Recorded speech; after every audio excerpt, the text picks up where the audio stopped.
자, 페이지 69쪽 보시고요. 자, 물질의 자성 부분 보시면 되죠. 자성이라고 하는 건 말 그대로 자석의 힘일 겁니다. 근데 예를 들어서 우리 주변에 자석의 종류들을 생각을 해보면은 영구 자석이라는 것과 일시 자석이라는 게 있거든요. 근데 영구 자석은 계속해서 자석의 성질을 띠는 것. 일시 자석, 그러니까 일시 자석 같은 경우에는 예를 들어 순간적으로만 자석을 띠는 거거든요. 그게 이제 대표적으로 전자석 같은 게 있죠. 근데 그 전자석을 만드는 원리는 우리가 앞에서 배웠었던 전류 고리에 의한 전기장 중에 솔레노이드 있었잖아요. 그 솔레노이드, 즉 원형 고리에 전류가 흐르게 되면은 자기장이 형성되게 되는데, 이때 직선이나 원형 도선 같은 경우에는 자기장의 방향은 알아도 어디에서 출발해서 어디에서 끝나는지를 모르거든요. 따라서 N극과 S극을 구별할 수가 없습니다. 하지만 솔레노이드 같은 경우에는 자기장이 나가는 방향과 들어가는 방향이 명확하게 정해지잖아요. 그러다 보니까 N극, S극을 구별할 수가 있게 되는 거죠. 물론 이제 원형 도선도 이렇게 동그랗게 고리 형태를 만들어 놓으면은 뭐 위에서 아래로 내려간다, 아래에서 위로 올라간다, 뭐 그런 식으로 N극, S극을 정할 수는 있습니다.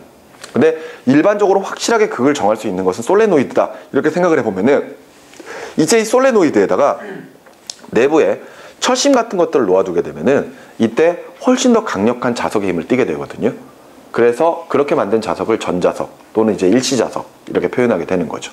그런데 영구자석 같은 경우에는 어떻게 자석의 성질을 계속해서 띨 수 있느냐, 어떻게 물체가 처음부터 자석의 힘을 띨 수 있느냐, 그거에 대해서 정리를 하는 게 바로 69쪽에 나와 있는 물질의 자성 부분이죠. 자, 내용을 보시면은 첫 번째 자기화가 나와 있습니다. 물질이 가지는 자기작 성질을 자성, 그러면서 물질을 구성하는 원자 내부의 전자의 운동은 전류를 흐르는 효과를 나타낼 수 있으므로 원자 하나하나가 자석의 성질을 가질 수 있습니다. 이것을 우리가 원자자석이라고 표현하죠. 만일 이 말이 잘 이해가 안 되면은 이렇게 생각을 해볼 수가 있어요. 자석은 N극과 S극이 있습니다. N극이 있고요, S극이 있어요. 그러면 이때 자석의 가운데를 잘 쪼개면은, 이렇게 잘 쪼개면은 요만하게 분리가 될 거거든요.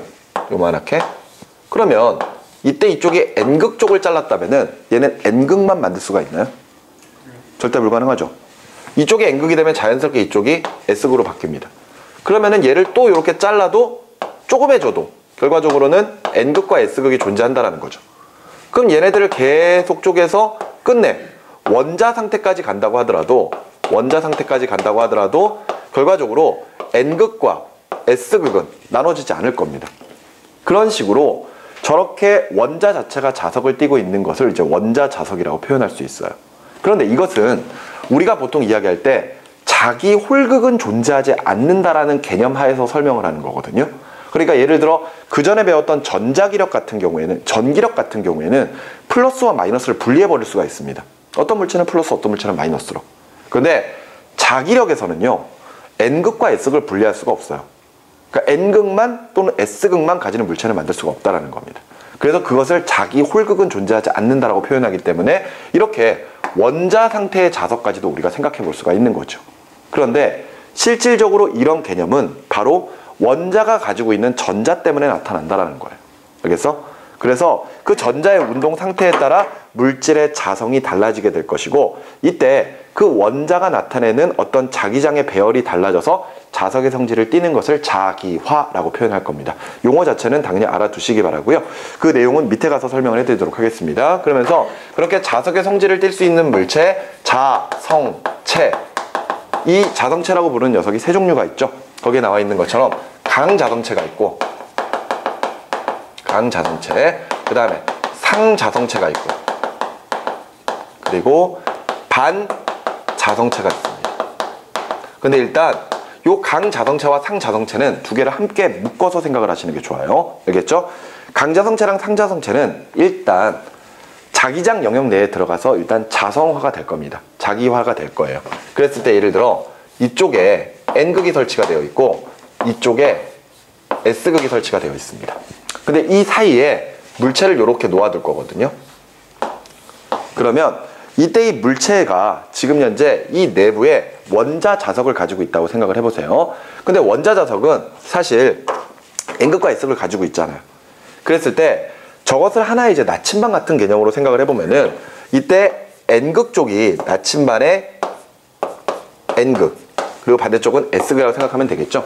이런 것들이 이 안에 막 이제 흐트러져 있단 말이에요. 그랬을 때 그 자기장의 방향을 이렇게 좀 표현을 하도록 할게요. 화살표로. 알았지? 그러면은 이 내부에 그 셀 수도 없는 수많은 원자들이 저런 자기장들을 나타내면서 어떤 N극, S극의 자기장을 나타내면서 얘네들의 배열이 흐트러져 있거든요. 여기저기 막 흐트러져 있는 거야. 그랬을 때 그 하나하나를 셀 수가 없으니까 얘네들을 이렇게 구역화로 나눠가지고 이렇게 구역화로 나눠서 이것을 이제 자기 구역이라고 표현하거든요. 그래서 이제 자기 구역 내에 어느 정도의 일정한 방향성을 화살표로 표현할 때 예를 들어 요렇게 뭐 요렇게 요렇게 요렇게 요렇게 뭐 요렇게 요렇게 막 흐트러져 있단 말이에요. 처음에는. 그런데 이때 강자성체와 상자성체 같은 경우에는 각각 자기장 영역 내로 들어가게 되면은요, 이때 N극 쪽, 그러니까 원자 자석의 N극 쪽이 모두 다 S극 쪽을 바라보도록 쫙 배열이 됩니다. 오케이? 그러니까 이 물체 자체가 N극 쪽으로는 S극이, S극 쪽으로는 N극이 유도가 되면서 서로 간에 끌어당겨지는 힘이 작용을 하게 돼 있어요. 알겠죠? 이것은 강자성체와 상자성체의 공통적인 성질입니다. 그런데 둘의 차이가 나타나는 것은 자기화 됐을 때 강하게 자기화되느냐 아니면은 그거에 비해서 약하게 자기화가 되느냐, 그 차이가 있는 거예요. 그 말은 외부 자기장을 제거를 했을 때 강자성체는 지금 현재 이렇게 자기화되어 있는 배열, 일정한 배열이 쉽게 흐트러지지 않습니다.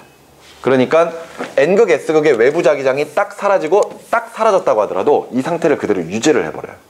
그러니까 계속해서 어느 정도 일정한 시간 동안에는 계속해서 자석의 힘을 띠고 있겠죠. 그런데 상자성체는 외부 자기장이 사라지는 순간 다시 원래대로 배열이 흐트러져 버립니다. 그러니까 금방 자성의 성질이 사라진다, 이렇게 보시면 되겠죠. 이것이 강자성체와 상자성체의 공통점 그리고 차이점이에요. 강자성체로 쓰이는 물질이 거기에 나와 있는 것처럼 철이나 코발트 또는 니켈 같은 것들이고요. 그 다음에 상자성체는 종이, 알루미늄, 마그네슘, 텅스텐, 산소 같은 것들입니다. 그러니까 순간적으로 자기화가 되고 각각 서로 반대의 극으로 배열되긴 하지만 강자성체는 외부 자기장이 사라져도 계속해서 어느 정도 유지를 하고 상자성체는 바로 사라진다고 생각하시면 돼요. 알겠죠? 근데 반자성체는 조금 이야기가 다릅니다.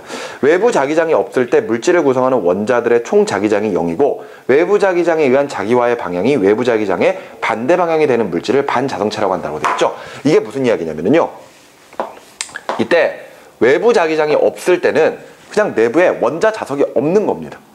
알겠습니까? 원자 자석이 없어요. 그러니까 그냥 자기장 자체가 0인 거야. 자석의 힘이 전혀 없는 거예요. 그런데 예를 들어 외부 자기장을 걸어줍니다. 이쪽을 N극, 이쪽을 S극. 근데 이러면은 순간적으로 이 내부에 원자 자석 같은 형태가 딱 만들어진다고 생각하시면 돼요. 근데 이때 얘네들의 배열이 N극 쪽이 N극을 바라보게, N극 쪽이 N극을 바라보게 배열이 돼버린다는 거죠. 오케이? 그래서 N극 쪽으로는 N극, S극 쪽으로는 S극이 배열되면서 서로 간에 청력이 발생하는 것. 이런 것을 우리가 반자성체라고 표현을 합니다. 그리고 이 경우에 외부 자기장을 치워주면 다시 원래대로 돌아가 버려요. 알겠죠? 이런 식이 각각 자성체다라고 하면서 이때 반자성체는 구리나 유리, 플라스틱, 금, 수소, 물 같은 것들이 있다. 이렇게 생각하시고 거기에 추가적으로 이 초전도체, 거기까지 생각을 해두시면 되겠습니다. 우리가 뒤에 가서 그런 부분 다루게 될 거니까 그때 가서 이야기를 하도록 하겠고요. 자, 계속 이어서 세 번째, 원자 내부의 전자의 운동과 자석이 나와 있는데, 자, 그 내용이 아까 우리 요거 원자 자석이 존재하는 이유를 설명하는 내용입니다. 자, 우리가 예를 들어서 원형 고리를 하나 좀 생각을 해보자고요. 원형 고리, 이렇게 원형 고리가 있습니다. 그러면 예를 들어서 이때 전자예요. 전자가 이런 방향으로, 반시계 방향으로 회전한다고 쳐봅시다. 무슨 말인지 알겠습니까? 그러면 이런 고리 전류의 고리 도선에, 이 원형 도선에 전자가 이렇게 반시계 방향으로 회전하기 시작하면은 우리는 전자의 이동 방향과 반대 방향으로 뭐가 흐른다? 전류가 흐른다. 이렇게 표현할 수가 있습니다. 그러면은 전류가 이런 식으로 흘러가 버리게 되면은 이때 이 주변으로는 자기장이 형성될 것이고요. 특히나 중심부에 있는 자기장의 방향이 이렇게 잡혀지게 되는 거니까, 그제? 위에서 들어와서 아래쪽으로 나가는 형태가 되겠죠. 맞죠? 그러니까 아래는 무슨 극? N극, 위에는 S극. 이렇게, 들어가는 쪽이니까, 그지? S극. 이렇게 이제 우리가 표현할 수 있을 거거든요. 이런 식으로 어떤 도선의 전자의 이동으로 가지고도 우리가 자기장이 형성되는 걸 설명할 수 있습니다. 그런데 이때 원자라고 하는 구조 내에서도 사실 원자핵이 있고 주변에 전자들이 움직이고 있잖아요. 그러면 그 전자들이 이런 식으로 중간에 있는 원자핵을 기준으로 어떤 원운동 같은 것들을 하고 있다면 그 원운동에 의해서도 역시 마찬가지로 자기장이 형성될 수가 있다는 겁니다. 그런데 이때 전자의 움직임, 전자가 예를 들어 원자의 근처를 이런 식으로 회전 운동을 하는 그런 거에 의해서도 자연스럽게 자기장이 형성되기도 하지만 또 하나, 전자의 스핀도 있습니다. 전자는 매우 다양한 운동을 하게 되는데 이때 전자는 이런 식의 회전 운동뿐만이 아니라 자기 스스로 스핀을 하거든요. 빙글빙글 돈단 말이에요. 알겠습니까? 그런데 전자가 예를 들어 반시계 방향으로 회전한다는 것은 그 반대 방향으로 전류가 흐르는 효과로 설명할 수 있습니다. 그러니까 똑같은 거예요. 오케이? 전자가 제자리에 가만히 있어도 스핀을 하게 되면은 그게 전자의 이동과 같은 현상을 보인다는 거죠. 그러니까 반시계 방향으로 회전하면은 전류가 시계 방향으로 흐르는 것 같은 효과가 생기는 것이고 아까와 마찬가지로 자기장이 이렇게 형성되겠죠. 무슨 말인지 알겠습니까? 그렇기 때문에 결과적으로 원자 자체가 자성을 띌 수 있다. 이것을 설명하는 내용이 바로 페이지 69쪽에 관련된 내용입니다. 여기까지 무슨 말인지 이해가 되시죠? 좋습니다. 이렇게 해서 물질의 자성 부분을 모두 마무리를 하시면 되겠고요. 뒤로 넘어가서 전자기 유도 부분을 보도록 하겠습니다.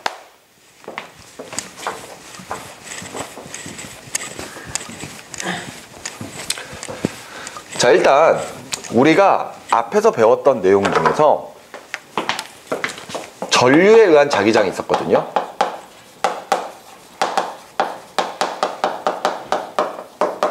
전류에 의한 자기장. 근데 이 전류에 의한 자기장은 예를 들어서 하나의 도선에 전류가 흐르면은 예를 들어 플러스 마이너스로 딱 연결을 해 놓으면은 이때 전류가 플러스에서 마이너스 방향으로 흐를 거 아니에요? 맞죠? 그럼 이렇게 전류가 흐르면은 도선 주변으로 자기장이 형성된다. 이렇게. 맞지? 그러면 자기장이 뒤에서 앞쪽으로 이렇게 넘어오는 형태가 되겠죠. 이런 식으로 자기장을 형성되는 것을 설명할 수 있는 게 바로 전류에 의한 자기장이었습니다. 여기서 무슨 법칙 나왔었죠? 그렇죠. 앙페르의 법칙 나왔었죠. 앙페르의 법칙. 그죠? 그러면서 앙페르의 오른손 법칙 이런 것들 배웠을 겁니다. 맞지? 근데 이 전류에 의한 자기장은 쉽게 말하면 전류에 의해서 자석의 힘이 생기는 거니까 쉽게 말해 전기력에 의해 전기 에너지라고 할까요? 전기 에너지에 의해 뭐가 형성되는 것? 자기 에너지가 형성되는 것. 이렇게 설명할 수 있습니다. 됐습니까? 그런데 전기 에너지에 의해서 자기 에너지가 생성될 수 있다면 그 반대도 일어날 수 있겠죠. 그지? 그러니까 즉 자기 에너지에 의해서 전기 에너지가 생길 수 있는 것. 그것을 설명하는 게 바로 전자기 유도입니다. 그런데 사실 이 전자기 유도는 엄밀하게 따지자면요, 자기 에너지가 전기 에너지로 전환되는 것은 아니에요. 그러니까 분명한 것은 자석의 힘에 의해서 전기력이 유도가 됩니다. 전류가 생길 거예요. 그런데 그 전류가 생기게 됐을 때 그 에너지는 사실 자석이 가지고 있는 에너지는 아닙니다. 자석이 가지고 있는 에너지는 아니라 전자기 유도는 실질적으로 역학적 에너지가 전기 에너지로 전환되는 과정이에요. 역학적 에너지가 전기 에너지로. 근데 저 과정에서 자석이 꼭 필요합니다. 자석. 자, 그러면은 전자기 유도를 볼게요. 첫 번째 보시면은 유도 전류가 나와 있고요. 유도 전류의 내용 중에 전자기 유도, 코일 내부를 통과하는 자기 선속이 변할 때 코일에 전류가 흐르게 되는 현상을 이야기합니다. 그러면서 유도 기전력은 전자기 유도 현상에 발생하는 전압, 그리고 유도 전류는 전자기 유도 현상에 의해서 흐르는 전류, 이렇게 표현하고 있어요. 그러니까 여기서 이제 용어가 유도 기전력이 나왔고요. 그리고 유도 전류가 나왔습니다. 그런데 요 두 가지는요, 우리가 전기하면 나오는 전압, 전류, 저항, 이거랑 똑같습니다. 그러니까 전자기 유도에 의해서 생기는 전압을 유도 기전력이라고 하기 때문에 유도 기전력은 그냥 V라고 적어요. 전압이니까. 그러니 유도 전류도 마찬가지입니다. 전류니까 뭐라고 적을 거야? I라고 적을 겁니다. 알겠습니까? 그런데 위에서 흐른다고 했던 이 전류는 말 그대로 전원장치에 연결해서 흐르는 전류죠. 그지? 그런데 아래 이제부터 우리가 보는 이 유도전류라고 하는 것은 전원장치에 연결되지 않아도 전류가 흐를 수 있는 것. 즉 스스로 전류를 만들어내는, 어찌 보면은 예를 들어서 전원장치를 우리가 만든다라고 생각하시면 되겠습니다. 알겠습니까? 전원장치 같은 거. 그랬을 때 그 전류가 흐를 수 있게끔 하는 전압, 유도기전력. 오케이? 이것을 우리가 이제부터 좀 다뤄볼 거예요. 그 밑에 보시면 바로 렌츠의 법칙 나와 있죠. 자, 렌츠의 법칙은 전자기 유도 현상이라 할 때 자기선 속의 변화에 따른 유도 전류의 방향을 찾는 법칙이 되고요. 자기선 속의 변화를 방해하는 방향으로 유도 전류에 의한 자기장이 형성되도록 유도 전류가 흐른다. 자, 그러니까 일단 전자기 유도에서는 렌츠의 법칙이라고 하는 게 있어요. 자, 요 렌츠의 법칙으로 가지고 일단 전자기 유도에 대한 설명을 할 겁니다. 근데 전자기 유도의 렌츠의 법칙은요, 유도 전류의 방향을 결정하는 법칙이에요. 방향을 결정하는 것. 그랬을 때 아까 설명해 보면은 코일 내부에 자속의 변화가 생겼을 때 그 변화를 방해하려고 하는 방향으로 유도 전류가 생긴다. 이렇게 설명을 했습니다. 맞죠? 자, 하나 예를 한번 좀 들어볼까요? 자, 예를 들어서 이렇게 코일을 감아 놓습니다. 코일을 감아 놓고요. 여기에다가는 전원장치를 연결하지 않아요. 아시겠죠? 전원장치 없이 G라고 쓰고요. 읽을 때는 이제 검유계라고 읽으시면 됩니다. 이 검유계라고 하는 이런 장치를 설치하는데, 저 검유계는 흐르고 있는 전류의 방향과 세기를 알려주는 그런 전류계라고 생각하시면 돼요. 아시겠죠? 이걸 설치해 놓습니다. 여기에 전류 흘러요, 안 흘러요? 안 흐르겠죠? 자, 당연히 검유계에도 아무런 표시가 되지 않을 겁니다. 그런데 이때 예를 들어서 요 위쪽에서 자석을 가까이 가져갈 거예요. 알겠죠? 그런데 이때 자석을 가까이 가면은 갑자기 검유계의 바늘이 움직인다라는 거야. 그 말은 전류가 흐른다는 이야기죠. 그런데 예를 들어 얘네들을 코일에 가까이 갈 때도 검유계가 딱 움직이는데, 이때 얘네들을 반대로 잡아 당겨도 이때 검유계가 바늘이 딱 움직인다라는 거예요. 근데 재밌는 거는 가까이 갈 때랑 멀어질 때 전류의 방향이 서로 반대로 움직인다 이거지. 그 말은 흐르고 있는 전류의 방향도 반대가 될 것이다. 일단 자석이 움직이니까 전류의 변화가 생겨. 전류가 생겨. 그럼 그 전류를 뭐라 불러? 유도 전류라고 부르는 거야. 근데 렌츠의 법칙은 그 유도 전류의 방향을 결정하는 거예요. 방향. 그런데 자, 가까이 가져온다고 칩시다. 알겠죠? 자석이 가까이 오는데 이때 자석에서는 자기장이 있을 거거든요. 그리고 자기력 선들이 있겠죠. 그랬을 때 그 자기력 선 다발을 우리가 자속이라고 했었잖아요. 자기력 선 속. 맞지? 그러면 일단 자기력이 이렇게 나와요. 자기력이 이렇게 나올 겁니다. 훨씬 많겠죠? 근데 얘가 가까이 오면 올수록 이 사이를 통과하는 자기선속이 어떻게 되죠? 많아지죠. 근데 이 코일이 그게 싫은 거야.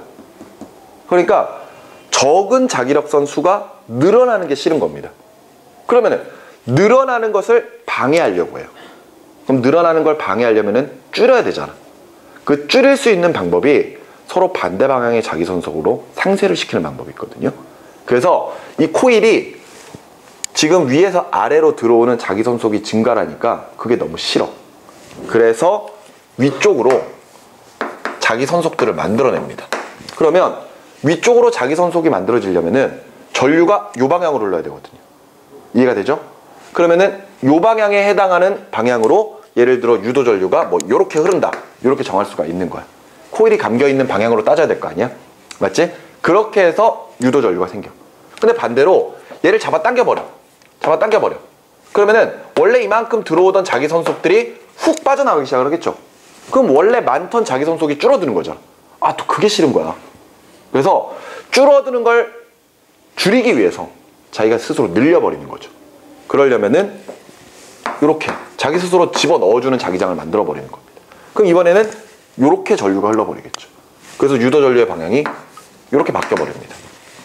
그래서 그러니까 가까이 올 때랑 멀어질 때 서로 간에 반대 방향의 유도 전류가 생기게 돼요. 오케이? 그런데 이런 개념 하에서 이제 유도 전류의 방향이 결정되는 거거든요. 근데 이걸 조금 더 쉽게 생각한다면요, 이 코일 자체가 굉장한 새침대기라고 생각하시면 돼요. 새침대기. 새침대기라고 하는 뜻은 뭐냐면은, 내가 여자애야, 얘가 여자애야, 내가 여자애가 아니고 얘가 여자애야, 알았니? 코일이 여자애인데 자기한테 되게 관심 있는 남자애가 있어. 근데 그 남자애가 이제 야 우리 사귀자 이렇게 가까이 오는데 그게 너무 싫은 거야. 그래서 오지마, 꺼져 이러는 거죠. 그럼 남자애가 이제 상처를 받고 가는 거란 말이지. 근데 또 얘가 쓸 떠라니까 갑자기 또 뭔가 좀 아쉬워. 뭐 쉽게 얘기하면 어장관리죠, 어장관리. 그치? 또 쟤 가면은 또 허전한데 같이 밥 먹을 사람도 없고, 그치? 그래서 야야야 가지 말고 일로 와봐 이러는 거지. 그러면 야 이러면서 얘가 또 가까이 올 거 아니야? 근데 또 너무 가까이 오는 게 싫은 거야. 가까이 오지는 마. 그럼 또 얘가 상처받고 가려고 할 때 또 너무 멀리 떨어지지 말고 이러면서 또 잡아 당기고, 그런 상태라고 생각하시면 됩니다. 이게 무슨 말이냐면요, 자, 코일의 방향을 좀 쉽게 확인하기 위해서 이렇게 안에다가 철심 하나를 박아놨다고 쳐봅시다. 알았죠? 그러면서 이렇게 지금 코일이 감겨 있어요. 이렇게 감겨 있습니다. 됐죠? 그런 상태에서 이렇게 지금 검유계가 딱 설치가 되어 있단 말이야. 알겠니? 자, 그런데 이제 N극을 가까이 가져와 봅시다. N극을 가까이 가져올 거야. 알았지? 그럼 뭐 자기 손속이 증가하고 얘가 만들어내고 막 그래야 된다 그랬잖아. 그런데 간단하게 생각하세요. 새침대기거든? 얘가 가까이 오는 게 싫은 거야. 알았어? 그래서 N극이 가까이 오니까 가까이 오지 못하게끔 위쪽을 N극으로 만들어주는 겁니다.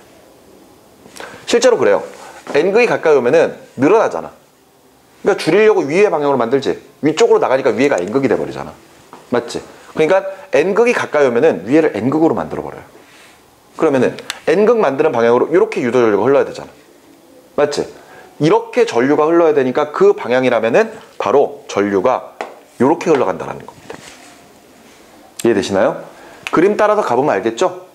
내부에서 자기장이 이 방향으로 생겨야 되니까 손 위로 이렇게 딱 잡아주게 되면은 이렇게 흘렀을 때 이쪽에서 이렇게 넘어와서 이렇게 가야 되는 거지가 이렇게 지나가야 되잖아. 맞지? 그러니까 유도전류가 이렇게 생길 거예요. 근데 이번에는 반대로 얘를 잡아 당겨볼까? 잡아 당기면은 또 가는 게 싫어. 가지마 이럴 거란 말이야. 그래서 가지 못하게끔 위에를 S극으로 만들 겁니다. 그러면 내부의 자기장이 이쪽 방향이 되면 돼. 그러면은 이렇게 되는 거죠. 그럼 그때는 전류의 방향이 이렇게 바뀌는 거죠. 이해가 되시나요? 이게 바로 렌츠의 법칙에서 그 유도전류의 방향을 결정하는 그런 거라고 생각하시면 됩니다. 굉장히 간단하죠, 생각보다. 맞지? 원래 개념은 자기 선속의 변화를 줄이기 위해서 코일 스스로가 자기장을 만들어 버리는 겁니다. 근데 그 자기장이 만들어지니까 뭐가 생겨? 유도전류가 생기는 거지. 이해가 되니? 이것을 설명한 게 렌츠의 법칙. 여기까지 이해가 되셨습니까? 자, 이렇게 해서 우리는 이제 유도전류가 생긴다. 그리고 유도전류가 생긴다면은 어떤 방향으로 생길까? 그런 것들을 정리할 수가 있죠. 그 내용이 지금 71쪽의 중간 정도까지입니다. 이해되셨습니까? 그리고 나서 그 밑에 보시면 패러데이의 법칙이 나와 있어요. 맞죠? 자, 이 전자기 유도에서는 또 하나의 법칙이 있습니다. 바로 렌츠의 법칙 말고 패러데이의 법칙인데, 이 패러데이의 법칙은 바로 저 유도전류를 흐르게 만드는 유도 기전력의 크기를 계산하는 공식이에요. 알겠습니까? 그래서 공식을 그냥 외워버리시면 됩니다. 자, 이때 패러데이의 법칙은요, 자, 유도 기전력이에요. 전압입니다. 그러니까 V라고 적겠죠. 그지? V는 N, 즉 이 코일의 가문 횟수입니다. 코일의 가문 횟수에 시간에 따른 자속의 변화를 가지고 계산할 것이고, 앞에 마이너스를 붙여줄 거예요. 그런데 이 앞에 마이너스를 붙이는 이유는 렌츠의 법칙 때문입니다. 왜? 반대 방향. 그 반대라는 의미의 개념으로 앞에 마이너스를 붙여놓은 것이고요. 중요한 것은 요겁니다. 요거. 바로 유도 전류를 형성시키는 유도 기전력. 얘가 있어야지만 유도 전류가 흐르겠죠. 그지? 이게 전압이고 유도 전류가 전류야? 그러면서 예를 들어 어떤 도선의 저항 같은 것도 있을 거 아니에요. 그죠?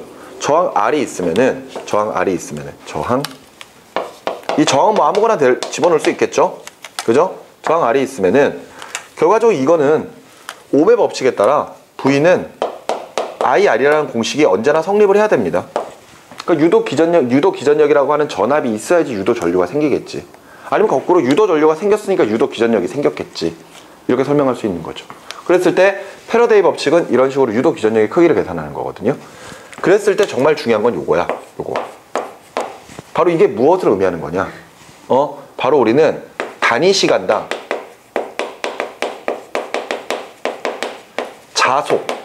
자속의 변화율로 유도 기전력을 계산한다는 뜻이거든요. 단위 시간당 자속의 변화율. 다시 한번 강조하지만 여기서도 중요한 게 요겁니다. 요거. 변화율. 이게 뭔 얘기냐면은 자속이 있다 없다가 중요한 게 아니에요. 단위 시간당 자속의 변화율이 중요한 겁니다. 자속이 크다 작다 아무 의미 없이 자속의 변화가 크다 작다 그게 중요한 겁니다. 그런데 우리 보통 요 자속 파이를 이렇게도 표현할 수 있죠. 파이는 자기장에다가 면적 곱하는 거. 맞지? 원래는 자기장의 세기 B는 단면적분의 단면적을 통과하는 자속으로 가지고 계산한다. 뭐 이거 웨버에다가 제곱미터에다. 그래서 웨버/per 제곱미터라는 자기장 세기 계산하는 거 있었잖아요. 앞에서 있었지? 그래서 파이에다가 BS를 넣을 수 있습니다. 그래서 시간에 대한 자기장과 면적의 변화율로 가지고 계산할 수 있는 것도 역시 유도 기전력입니다. 여기서도 마찬가지예요. 여기서도 시간에 대한 자기장의 변화나 아니면은 면적의 변화가 생겨야 돼. 면적. 무슨 말인지 알겠니? 이거 되게 중요해. 알았지? 개념 잘 잡아야 됩니다. 알겠죠? 이런 식으로 해서 우리가 각각 패러데이 법칙으로 유도 기전력을 계산할 수 있어요. 알겠어? 그런데 이 유도 기전력 계산하는 게 그냥 말 그대로 그냥 단순 수치를 어느 정도 좀 대입을 해서 계산하는 경우가 있습니다. 뭐 예를 들어 이런 거겠죠. 예를 들어 1회감은 원형 도선에서 5초 동안 예를 들어 자속이 1웨버에서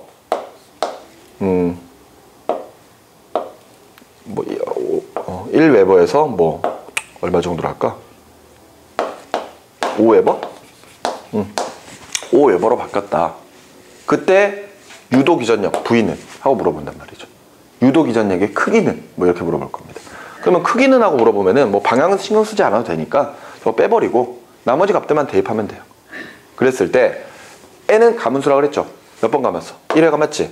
1 곱하기 시간 몇 초 동안? 5초 동안. 위에 넣어줄 거는 자속의 변화. 그러니까 5에서 1을 빼주면 되겠죠. 그럼 5분의 4니까 얼마? 0.8V다. 이렇게 이제 우리가 계산할 수 있는 게 바로 패러데이 법칙입니다. 너무 간단하죠? 그지? 그런데 사실 이렇게 계산하는 문제가 나오는 건 아니에요. 그 계산하는 문제는 만일 나온다고 하더라도 결과적으로는 굉장히 간단한 아니면 다른 문제를 물어보면서 그냥 하나의 서브로 물어볼 수 있는 뭐 그 정도 수준이라고 생각하시면 됩니다. 그러니까 이거는 그냥 기본이라고 생각을 하시고 그리고 나서 우리가 실제로 이 패러데이 법칙을 가지고 여러 가지 형태의 문제를 볼 거예요. 그러니까 패러데이 법칙 가지고 예를 들어서 유도 기전력의 크기를 얼마다 이렇게 계산하는 것보다는 세다 약하다 뭐 그런 것들을 비교를 할 겁니다. 알겠죠? 다시 한번 강조하지만 이때 유도 기전력은 단위 시간당 자속의 변화율 또는 시간에 대한 자기장과 면적의 변화율로 가지고 계산한다는 것. 이때 변화율이 크면 클수록 그만큼 유도 기전력도 세게 흐릅니다. 세게 작용을 하고요. 그리고 나서 뭐 크기도 크겠죠. 자, 그러면서 뒤로 넘어가시면 패러데이 법칙의 응용 나와 있는데 자, 이거는 좀 읽어주시기 바랍니다. 알겠죠? 이거 내용은 좀 읽어주시고요. 가끔 자, 이 부분 하면서 그 패러데이의 법칙에서 이 손을 가지고 쓰는 게 있거든요. 패러데이 법칙. 그런데 원래는 전자기력이라고 하는 개념도 어느 정도 우리가 좀 필요합니다. 이 전자기력이라고 하는 게 뒤에서 한번 좀 다뤄지는 것 같긴 한데,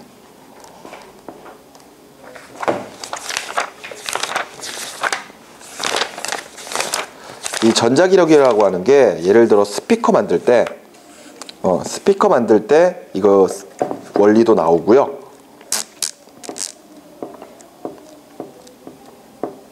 저 뒤쪽에 페이지 158쪽에 또 발전기의 원리 할 때도 또다시 유도기 전형 나오거든요. 근데 사실 뭐 되게 자세하게 할 필요는 없는데 조금만 추가를 좀 하도록 하겠습니다. 응? 자, 요거는 그냥 내버려 둘게요.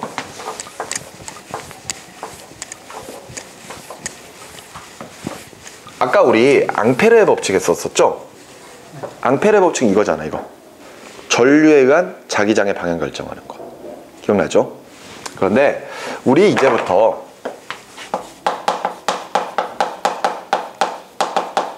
전자기력이라고 하는 걸 좀 보도록 합시다. 알겠죠? 이 전자기력은 말 그대로 전기력과 자기력이 합쳐진 거겠지? 맞지? 근데 예를 들어서 어떤 자석과 그 자석 주변에 예를 들어 전류가 흐르는 도선이 있다면요, 그 도선이 힘을 받아요. 힘을. 근데 그 힘은 바로 자석의 힘인 자기력과 전기에서 나타나는 그 전류가 흐르면 생기는 전기력, 그 두 가지 때문에 생기는 힘이거든요. 그래서 우리가 그것을 통칭해서 전자기력이라고 표현을 합니다. 근데 이 전자기력을 볼 때 이렇게 볼 수 있거든요. 한번 예를 들어 볼까?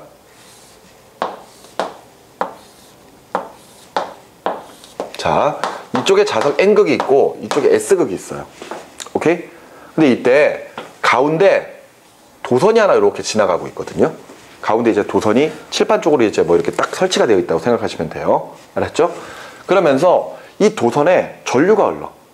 도선에 전류가 흘러. 근데 전류가 여러분들 쪽에서 칠판 쪽으로 들어가고 있다고 칩시다.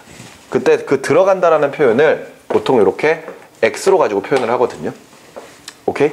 X로 가지고 이렇게 표현을 하는데, 그 전류가 지금 현재 도선에서 안쪽으로 들어가고 있고 옆에 자석이 설치되어 있을 때 저 도선이 힘을 받는단 말이야. 그 힘을 받는 것을 어떻게 알 수 있느냐, 그리고 어떤 방향인지 어떻게 알 수 있느냐, 이런 개념이에요. 보세요. 지금 현재 보면은 N극과 S극이라고 하는 자석 사이에서는 자기장이 형성되겠죠. 그럼 자기장의 방향은 N극에서 S극일 거 아니야. 여기까지 이해가 되니? 좋아요. 이렇게 지금 자기장이 형성되어 있습니다. 그런데 지금 현재 도선에서 전류가 칠판 쪽으로 들어가고 있으면은 전류가 흐르기 때문에 그 주변에 뭐가 생겨? 자기장이 생길 거 아니야. 그럼 자기장의 방향은 손 이렇게 딱 꽂아보면 되겠죠. 그럼 4개의 손가락이 돌아가는 방향은 시계 방향. 그러니까 이렇게 시계 방향으로 자기장이 형성될 거거든요. 이해가 됩니까? 그런데 이때 이 자석이 만드는 자기장과 전류가 만드는 자기장이 수직한 경우는 신경 쓸 필요가 없어요. 그러니까 이 부분이나 이 부분은 신경 쓸 필요가 없습니다. 대신에 위쪽과 아래쪽을 보세요. 위쪽에서는 전류에 의한 자기장의 방향이 접선 방향, 이 방향입니다. 그리고 아래쪽은 이 방향이죠. 맞나요? 그러면 위쪽은 전류에 의한 자기장과 자석에 의한 자기장이 합쳐져서 결과적으로 압력이 세집니다. 힘이 강해진다고 생각하시면 돼요. 반대로 아래쪽은 두 방향이 서로 반대죠. 그럼 상쇄되거든요. 압력이 작아지고 힘이 작아집니다. 그러면 위에는 힘이 세고 아래 힘이 작으니까 결과적으로 큰 쪽에서 작은 쪽으로 밀어버려요. 알았니? 힘이 생긴다고. 그래서 도선이 아래쪽으로 힘을 받아서 아래로 움직이게 됩니다. 이때 요 힘을 전자기력이라고 해요. 근데 이것을 알게 된 패러데이가, 다른 사람이 이제 이걸 밝혀내가지고 그걸 들은 패러데이가, 저거를 지금 현재 자신이 가르치고 있는 학생들에게, 대학생들에게 그걸 가르쳐주고 싶거든요. 그래가지고 이걸 막 설명을 해줬죠, 원리를. 그랬더니 학생들이 잘 이해를 못하는 거야. 왜 이걸 잘 모르지? 이러면서 고민하다가 만들어낸 게 바로 요겁니다. 요거. 패러데이의 왼손 법칙. 오케이? 근데 이 패러데이의 왼손 법칙은 말이죠, 지금 보면은 왼손으로 가지고 하고 있거든요. 이때 왼손의 3개의 손가락이 나타내는 것은 각각 FBI입니다. 미국의 첩보기관 FBI. 근데 F는 힘, B는 자기장, I는 전류예요. 이때 자기장과 전류가 수직한 상태에서 힘의 방향을 결정하는 요소거든요. 그럼 이거를 그대로 일로 가져오게 되면은 이때 자기장의 방향 요 방향이죠. 그럼 아까 FBI라 그랬잖아. B 자기장의 방향을 요 방향으로. 그지? 그런 다음에 전류는 들어가고 있죠. 그럼 손을 요렇게. 무슨 말 이해되시나요? 그러면 엄지손가락이 나타내는 방향 아래 방향이죠. 그 아래 방향으로 전자기력이 작용한다는 겁니다. 무슨 말인지 여기까지 이해가 됩니까? 근데 이렇게 보면 되게 좀 있어 보이긴 하는데 되게 좀 힘들죠, 손이. 그지? 근데 우리 앙페르의 법칙에서 손 이렇게 한 다음에 요거 엄지손가락, 전류, 4개 손가락, 자기장이라고 하지 않았습니까? 그랬을 때 오른손을 쫙 피세요. 오른손을. 그런 다음에 이걸 딱 겹쳐보는 거지. 그지? 그러면은 지금 현재 우리가 FBI라고 했을 때 오른손바닥을 딱 피면은요 이때 요게 뭐가 되는 거야? 요거잖아. 요게 뭐야? 전류지. 이거 뭐야? 자기장이잖아. 이거 앙페르의 법칙 그대로거든? 전류, 자기장. 이거 그럼 딱 핀 거야. 그래놓고 힘의 방향은 어디야? 손바닥이잖아. 맞지? 이거 그대로 해봐도 된다는 거죠. 그러면 전류 들어가지. 자기장 옆으로 가지. 손 쫙 펴주면은 내려갈 거 아니야. 이해가 돼? 지금 내가 위치상 이게 좀 몸이 좀 이상한데 이거잖아 이거. 맞죠? 이거니까 힘이 아래로 작용한다. 이렇게 우리가 쉽게 이야기할 수 있는 거지. 이게 바로 전자기력입니다. 이 전자기력을 알 수 있는 게 바로 패러데이의 왼손 법칙이에요. 요거는 오른손바닥 법칙이라고 하거든요. 근데 이거 누가 만들었는지도 몰라. 패러데이의 왼손 법칙. 여기까지 이해가 돼? 그런데 여기에 하나가 더 추가될 게 있어. 여기서 이 전자기력이라고 하는 게 전기력과 자기력 합친 거잖아요. 그죠? 그런데 우리 여기서도 유도전류 만들 수 있지 않니? 그러면은 예를 들어 자석이 있고 유도전류가 그러면은 힘도 생기잖아. 맞지? 근데 그것도 패러데이가 법칙을 만들었어요. 그게 잘 봐. 내가 아까 이거 뭐라고 왼손 피는 거? 패러데이의 왼손 법칙. 이게 뭐? F. 이게 뭐? B. 이게 뭐? I. 여기까지 됐니? 그랬을 때 오른손을 그대로 똑같이 딱 핍니다. 이렇게. 알았어? 이거는 패러데이의 오른손 법칙이에요. 오케이? 근데 이것도 FBI야. 알았어? 근데 이거 두 개 똑같은데 손 똑같이 펴놓고 똑같이 FBI인데 맞지? 근데 뭐만 달라? 요거만 다르잖아. I의 전류만 다르잖아. 그랬을 때 요 왼손 법칙의 요 I는 전원장치에서 공급되는 전류입니다. 그래서 이거라고 이거. 그런데 여기에서 요 전류는 유도전류예요. 그래서 유도전류. 자, 이제부터 뭘 설명할 거냐면요. 이거 잘 보세요. 문제에서 우리가 상당히 많이 다루는 것 중에 하나가 디귿자형 도선에서 구리막대가 움직이는 경우를 많이 보거든요. 자, 이렇게 디귿자형 도선이 있어요. 근데 디귿자형 도선은 지금 현재 아무런 전류가 흐르지 않습니다. 그런데 이 도선에서 지금 현재 자기장이 있어. 그러니까 위쪽과 아래쪽에 각각 자석들이 설치가 되어 있다고 생각하시면 돼요. 예를 들어서 아래쪽에는 N극 쪽이, 위에는 S극 쪽이 설치가 되어 있다면은 지금 위에서 아래에서 위쪽으로 쑥 올라오겠지. 무슨 말인지 이해가 되니? 이렇게 지금 자기장들이 올라가고 있는 상태가 될 거야. 그러면은 뭐 예를 들어서 지금 현재 여기서 이렇게 나오고 있다 해서 이렇게 동그라미로 좀 표시를 해볼게요. 이게 지금 자기장의 방향이야. 무슨 말인지 이해가 되니? 자기장의 방향. 그런 상태에서 지금 여기에 막대기가 이렇게 하나가 얹혀 있어요. 막대기가. 구리막대가 하나 놓여 있어요. 구리막대. 근데 그냥 이렇게 놔둬도 지금 전류가 안 흐르지. 뭐 전류 흐를 만한 게 뭐가 있겠어. 그런데 이때 요 구리막대를 이렇게 잡아당겨요. 힘을 줘서 이렇게 쓱 잡아당깁니다. 근데 그렇게 하면은 저 디귿자형 도선에 전류가 흐른다라는 거야. 알았니? 봐. 막대가 여기까지 슬슬슬 갑니다. 계속 막대가 슬슬슬 갈 거예요. 근데 그전에는 처음 면적이 요만큼이었지. 맞지? 저 면적 내에 지금 현재 요 자기장들이 나오고 있는 거거든요. 자, 우리 유도기전력 다시 한번 볼까요? 유도기전력 V는 마이너스 N 델타 T분의 델타 파이였죠. 그런데 여기서는 지금 자속이라고 하는 걸 모르거든요.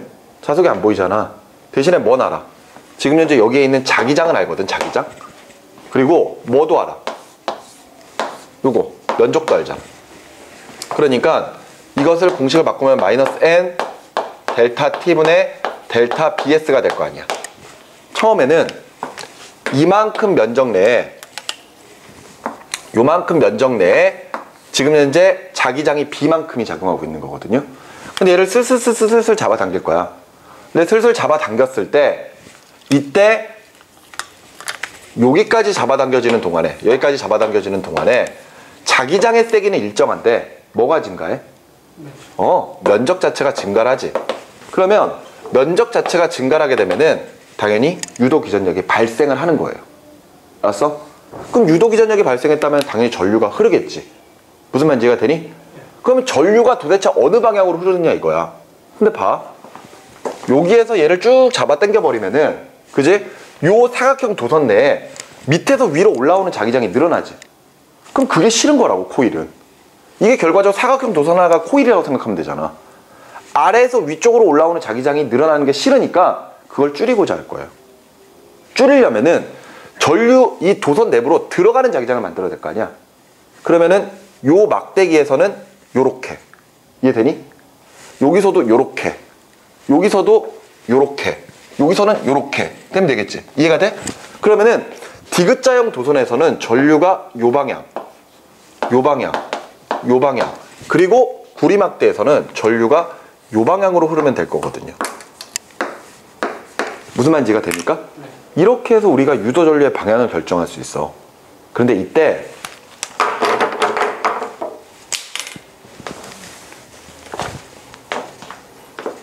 이걸 뭐라 부른다고요? 이거를 패러데이의 오른손 법칙입니다. 원래 전자기력 할 때 이게 나오잖아. 패러데이 왼손 법칙. 근데 이걸 오른손으로 쓰려면은 손바닥을 펴야 돼요. 알겠습니까? 근데 오른손으로 이렇게 딱 만들면은 이거는 패러데이 오른손 법칙이 되는 거고, 이거는 전자기 유도와 관련되어 있는 법칙이야. 손을 이렇게 딱 핀 상태에서, 자 보자. 아까 이야기했던 것처럼 이 가운데 손가락의 위치만 바뀌었지. 그냥 읽을 때는 FBI라 그랬지. F는 힘, B는 자기장, I는 유도전류의 방향이에요. 그럼 봐. 지금 우리가 일단 알고 있던 거는 자기장의 방향 알지? 밑에서 위로. 그럼 뭐 알아? 힘 알아. 힘 방향. 그럼 자, 여기에서 FBI예요. 맞죠? 그러면은 F부터 먼저 잡아볼까? 이쪽으로. 맞지? 그 다음에 자기장. 밑에서 위로 올라오지. 그럼 이대로. 그럼 전류는 이렇게. 이해가 돼? 요 그림이 이렇게 가는 거잖아. 옆에서 약간 비스듬하게 보고 있는 거니까. 그지? 그래서 요게 요 막대기에서 흐르는 전류의 방향을 이야기하는 겁니다. 이해가 됩니까? 저 구리 막대에서 흐르는. 그렇죠. 구리 막대에서 흐르는 전류예요. 그래서 구리 막대에서 전류가 이렇게 흘러가기 때문에 이렇게. 이해되지? 손 이렇게 해야 되겠네? 약간 꺾여 있는 모습 보려면 이렇게 봐야 될 거 아니야? 그지? 네. 그러면 전류가 이 방향으로 흐르면은 이렇게 지나가겠지, 전류가. 그지? 이해가 됩니까? 네. 근데 내가 아까 이 전자기 유도라고 하는 게 쉽게 말하면 건전지 같은 걸 만드는 거라고 그랬잖아. 전원장치를 만드는 거라고 했잖아. 그러면 지금 구리막대에서 전류가 이쪽 방향으로 흐르니까 전류가 흐르는 방향 플러스에서 마이너스 아니에요? 맞죠? 전류가 플러스에서 마이너스 방향으로 흐른다면은 지금 예를 들어서 위쪽을 A고 아래쪽을 B라고 한다면은 어느 쪽이 플러스가 될까? A. 위에서 아래로 내려오고 A에서 B로 전류가 흐르고 있으니까 아니야. B가 플러스고 A가 마이너스예요. 왜냐면은 이거 자체가 전원장치야. 이게 자체가. 이거 자체가 전원장치거든? 알았니? 그래서 전원장치에서 나오는 게 플러스 방향이잖아. 들어가는 게 마이너스 방향이 되잖아. A가 마이너스, B가 플러스가 돼야 됩니다. 무슨 말인지 되셨습니까? 이거는 심화 내용으로 알고 계시면 될 것 같아요. 아시겠죠? 이런 내용을 통해서 우리가 지금 현재 이 부분을 모두 마무리를 할 수가 있습니다. 됐습니까? 네. 좋습니다. 자, 뒤에 있는 문제도 좀 풀어주시기 바래요. 아시겠죠? 네. 자, 그리고 나서 우리가 이 지금 현재 4강까지 진행을 했고, 이 4강이 지금 현재 1단원과 2단원 초 앞부분이거든요. 맞죠? 근데 이제 5강 부분은 잠깐 좀 페이지 88쪽 좀 볼까요? 자, 페이지 88쪽 보면은 물질의 구조와 성질 부분에 지금 이 내용은 사실 얼핏 보면은 지금 첫 번째 나와 있는 에너지 준위와 비대 방출 관련된 부분은 사실 화학 관련된 부분이랑 비슷하죠. 그러니까 아마 화학을 수강했던 학생들 같은 경우에는 아마 이 부분은 어느 정도 이해를 할 겁니다. 여기에 물리적인 요소 약간만 추가하면 돼요. 그리고 나서 그 뒤쪽으로는 이제 우리가 이제 보는 도체, 부도체, 반도체 이런 것들, 더 나아가서 초전도체, 그리고 뭐 여러 가지 뭐 트랜지스터나 아니면 다이오드 이런 것들을 보게 되거든요. 근데 이런 것들을 보기 전에 우리가 이제 실제로 나왔던 기출 문제들을 풀어보면서 앞에 부분을 다시 좀 정리하는 시간을 가지려고 합니다. 알겠죠? 네. 그래서 일단 내용 설명은 4강까지로 마무리를 하고요. 아시겠죠? 한동안 문제를 좀 풀고 이제 5강으로 진행을 하도록 할게요. 아시겠죠? 네. 자, 그러면 일단 4강으로 내용은 끝내도록 하겠습니다.